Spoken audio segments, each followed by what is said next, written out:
Are your clothes dripping wet after the wash and spin cycle? Today I'm going to show you a quick fix on how to reset a motor on a wash machine that won't fully drain or spin.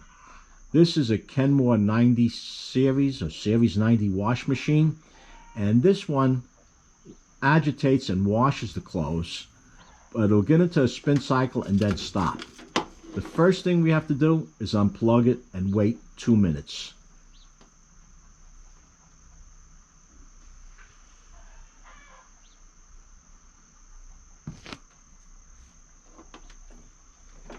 After 2 minutes, just plug it back in. Let me get this over there.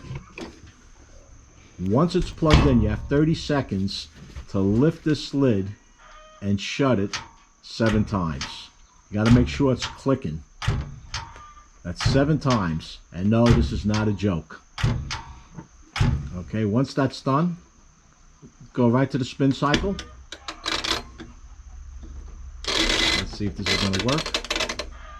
And there we go. Spinning, stop. And let's see. Water's coming out. This is the remaining water that's in there because it didn't fully spin before. That's it. It's as simple as that. No cost fixed. Well, that's a wrap. Just a quick mention. I have an Amazon affiliate link listed in the description down below.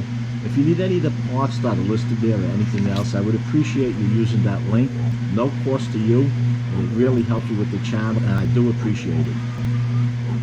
And for now, if you enjoyed this video, found it useful, give it a like, pass it along, share it with someone else who could use it. And if you haven't done so already, subscribe. At the end of the video, be sure to hit that Joe Z button.